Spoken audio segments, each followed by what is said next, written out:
வணக்கம் ஆரி தமிழ். இன்றைக்கி நம்ம வீடியோவில் என்ன பார்க்க போகிறோம் அப்படின்னா, கிளாத்தை எப்படி ஃப்ரேமில் ஃபிக்ஸ் பண்ணுறது அப்படின்றத தான் நம்ம பார்க்க போகிறோம். ஆல்ரெடி நானாக சுற்றியாச்சு ஃப்ரேமில், அது காஞ்சிருச்சு. ஸோ அதுக்கப்புறம் நம்ம இன்றைக்கி கிளாத்தை ஃபிக்ஸ் பண்ண போகிறோம். ஓகேங்களா? ஸோ பாப்ளிங் கிளாத் அல்லது காட்டன் கிளாத் எடுத்துக்கோங்க.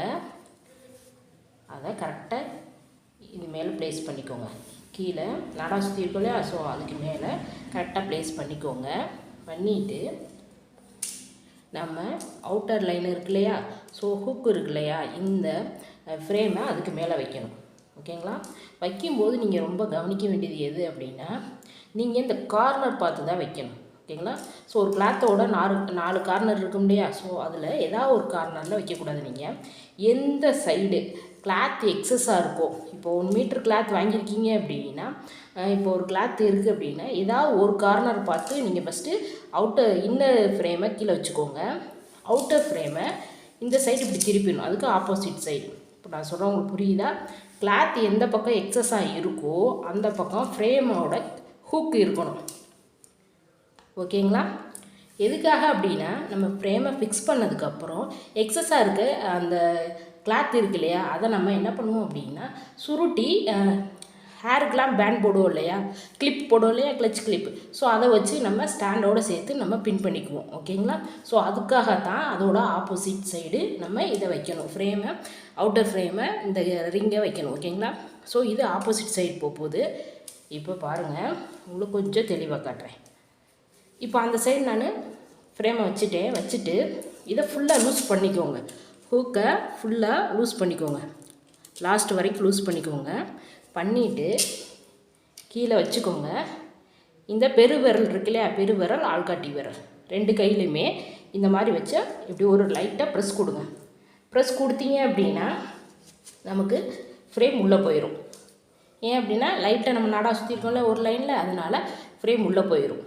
ஓகேங்களா? ஸோ இப்போ என்ன பண்ண போகிறோம்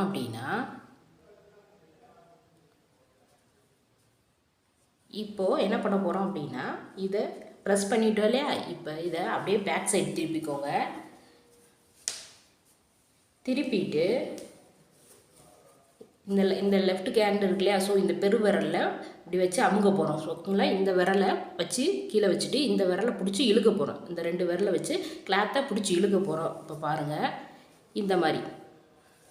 ஸோ எல்லா சைடும் ஈவனாக கிளாத்தை இந்த மாதிரி இழுத்துக்கோங்க. ரொம்ப பிடிச்சி இழுக்காதீங்க, ஃப்ரேம் கலந்துரும். ஓகேங்களா? ஸோ லைட்டாக ப்ரெஸ் கொடுத்துக்கோங்க. சுருக்கம் இல்லாத அளவுக்கு லைட்டாக ப்ரெஸ் கொடுத்துக்கோங்க.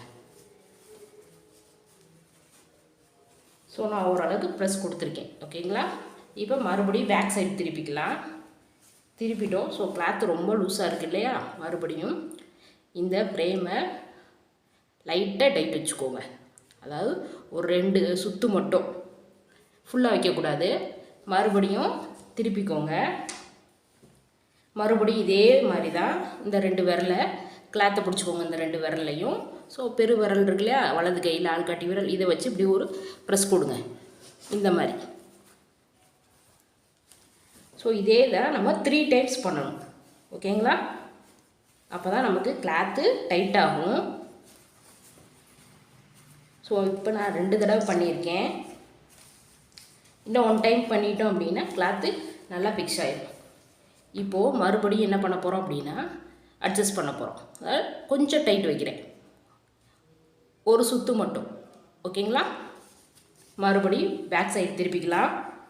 திருப்பிட்டு எகெயின் மறுபடியும் ஃபஸ்ட்டு என்ன செஞ்சோமோ அதே தான், பெருவிரல் வச்சு இப்படி ப்ரெஸ் கொடுங்க.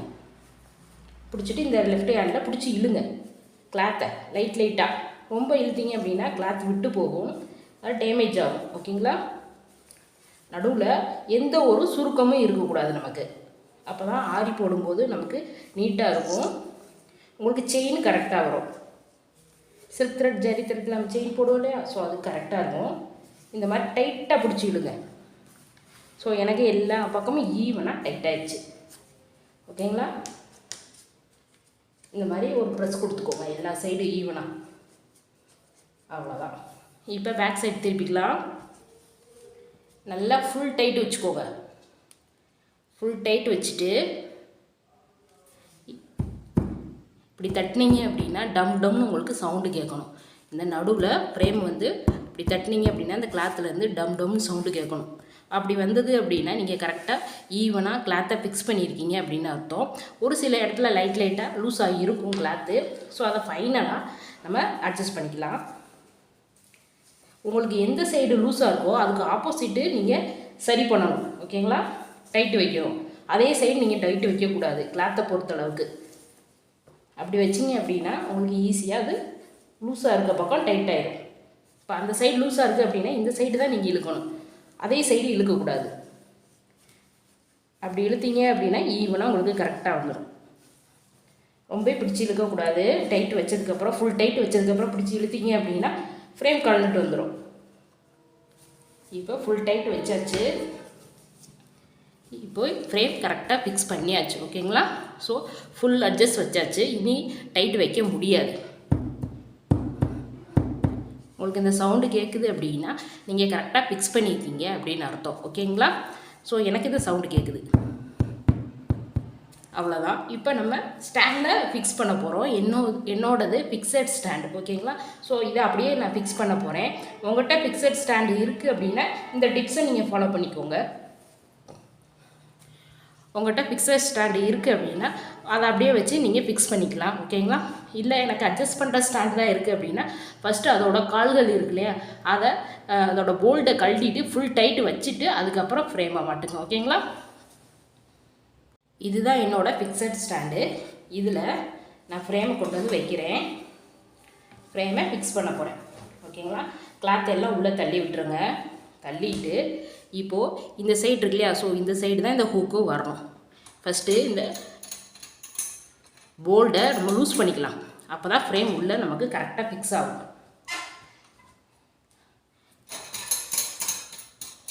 ஃபுல் லூஸ் வச்சுக்கோங்க, ஃபுல்லாக கழட்டிக்கோங்க.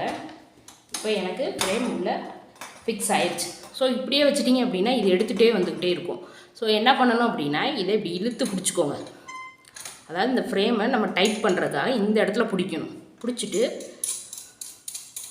நமக்கு எவ்வளோ தூரம் வேணுமோ, இப்போ இந்த ஃப்ரேம் 18 இன்ச்சு அப்படின்னா இந்த ஸ்டாண்டு அதை விட கொஞ்சம் பெருசாக தான் இருக்கும். அதே 18 இன்ச்சு இருக்காது. ஓகேங்களா? எதுக்காக அப்படின்னா இந்த மாதிரி அட்ஜஸ்ட் பண்ணி வச்சுக்கலாம். அதுக்காக கொஞ்சம் பெருசாகவே கொடுத்துருப்பாங்க. நீங்கள் வாங்கும்போது 18 இன்ச்சு ஃப்ரேமுக்கு ஏற்ற ஸ்டாண்டா அப்படின்றத பார்த்து வாங்கிக்கோங்க.